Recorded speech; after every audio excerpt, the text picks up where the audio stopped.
Hi, Mrs. Sundell's class. I'm Bella Kelly's mom, and today I'm going to be sharing for Virtual Story Hour one of my favorite stories called The Story of Ferdinand by Monroe Leaf, drawings by Robert Lawson. Once upon a time in Spain, there was a little bull, and his name was Ferdinand. All the other little bulls he lived with would run and jump and butt their heads together. But not Ferdinand. He liked to just sit quietly and smell the flowers. He had a favorite spot out in the pasture under a cork tree.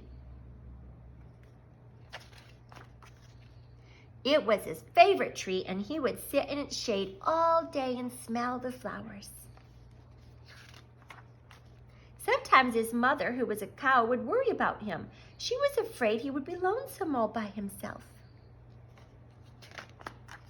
"Why don't you run and play with the other little bulls and skip and butt your head," she would say. But Ferdinand would shake his head.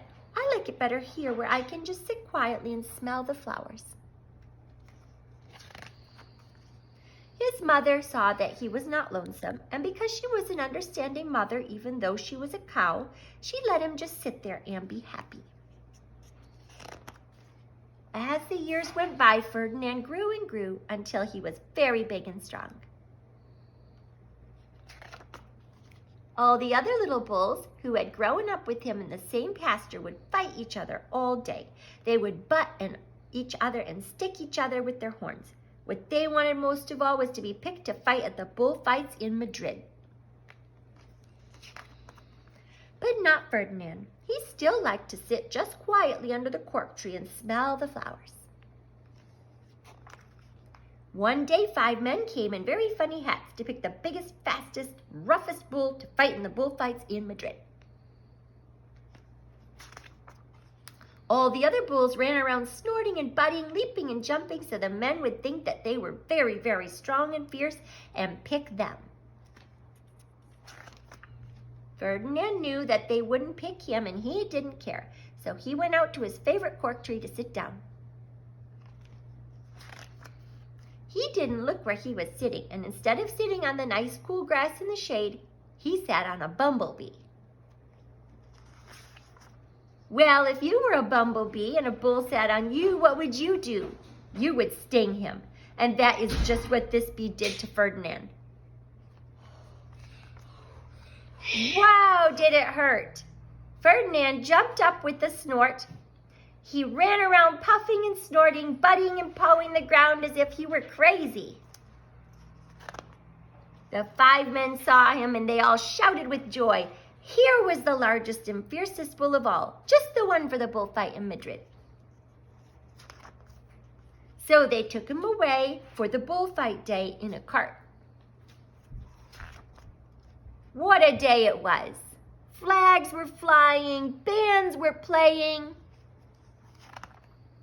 and all the lovely ladies had flowers in their hair. They had a parade into the bull ring.